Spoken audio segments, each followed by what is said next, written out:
Hey everyone, David C. Anderson here, coming at you from the Knife Center. And today we're going to be showing you how to best use your Spyderco Sharpmaker, a great and easy way to put a fantastic edge on all your blades. Let's check it out.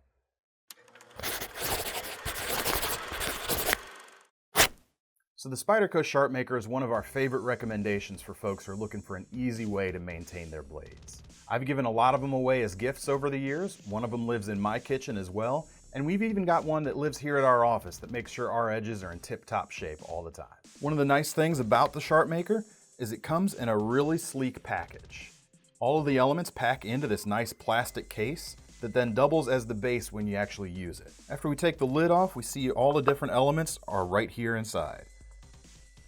We've got these two triangular white stones, which are the fine stones, as well as two brown medium stones.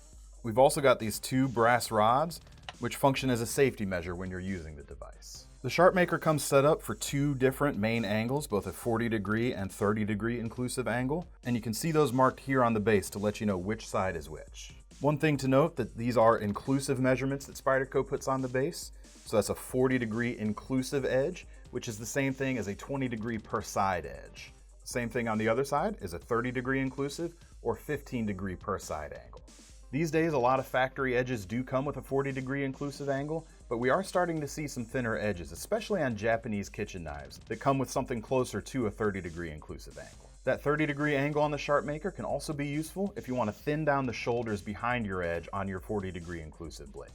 If you're not quite sure of your exact edge angle on your knife, there's a trick that works not only for the Sharpmaker, but also for any other kind of sharpening system. If you take a Sharpie or other type of black marker and color in your edge, then you can take it to your sharpening stones, take a few strokes along the side, and if the marker has been removed completely along the edge, you know you're right on. If it isn't, you know you're going to need to adjust your angle just a little bit. Today, to show you how this Sharpmaker works, we're going to be sharpening a Spyderco Tenacious, which is another great budget option for a blade that really punches above its price point and is another one of our favorite recommendations from Spyderco. First thing you're going to want to do to set up your Sharpmaker is start with the medium rods, and we're going to use the 40-degree inclusive edge for this knife. Start with the edges of the triangle pointing in. This is going to be your most aggressive metal removal that this system's capable of right out of the box. Once those are in place, make sure you put these brass guide rods into the holes behind the stones. These are very important because if you get to moving a little bit too quickly and your knife blade does slip, it's going to keep it from catching your hand. And because it's brass, it's a nice soft material, so it's not going to mess up your edge even if you do hit it. Finally, take the lid and place it there, and that forms a nice handhold to keep this stable while you're using it. So with this setup is the reason that this Spyderco Sharpmaker is such an easy device to use. Whereas with freehand sharpening, you have to be very careful about maintaining the angle of your blade. With the Sharpmaker, there's no guesswork. You simply have to hold the blade straight up and down. What you'll want to do is start at the heel of the blade, place it at the top of the stone, and in a slow, smooth stroke with not too much pressure, go all the way to the bottom, moving out towards the tip of the knife as you do. You're going to repeat this on both sides. So Spyderco will tell you that you want to do about 20 strokes per side, and that's a good number to start with, but eventually you'll actually get a really good feel for it, and you'll know when that edge is ready to move on. So after about those 20 strokes on each side here, you're going to rotate these stones so that the flat sides are facing in. What this does is it provides a greater amount of surface area of contact with the blade. So if you're maintaining the same pressure as you were on the other side, it's going to be a little bit of a gentler metal removal. Repeat the same process as before, again, 20 strokes-ish per side.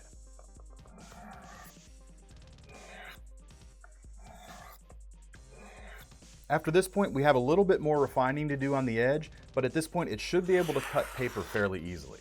If not, you know you have to go back and do a little more work here. Once we've got the edge this far, we're going to switch to the white fine stones and do the same steps again. Starting with the apex of the triangle, we're going to do about 20 strokes per side again.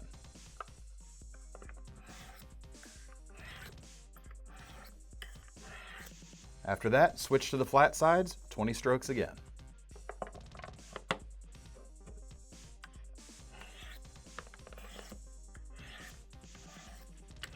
At this point, if you've gotten your edge where it needs to be with the brown stones before moving to the white, this edge should be hair shaving sharp. You can certainly take this edge even further if you want to use a strop after this point, but you don't really need to all that much. In truth, the edge that's achieved by this Sharpmaker is going to be sharper than most people ever get to experience in their entire lives. Apart from stropping, there actually are a couple of upgrade options available for the Sharpmaker. If the fine isn't quite fine enough for you, Spyderco also offers an extra fine rod. On the other end of the spectrum, if you're unable to get your edge where it needs to be with those brown medium rods, there are a couple of heavier grit options available. You can either get a diamond coated rod or a cubic boron nitride coated rod from Spyderco, and each of these is going to remove a lot more metal than those medium stones will. Some people have found that those more aggressive rods work a little bit better on some of the modern high wear resistant particle steels, at least to set the bevel before you move on to the higher grits. In truth though, most of the time the medium is going to be just fine. And it doesn't remove a whole lot of metal when you are using the system, and that's one of its strengths. Whereas it's easy to sharpen too much on a freehand stone and remove too much metal, you're going to get a lot more life out of your blades using a system like this. The Sharpmaker also comes with a few extra tricks up its sleeve that's going to make it easier for blades that may not fit too easily in this V-shaped arrangement. The first is right here on the end, and this is actually a scissors sharpening slot. You can place any of the compatible rods in this end here, and it's going to hold it at just the right angle to sharpen your scissors very easily.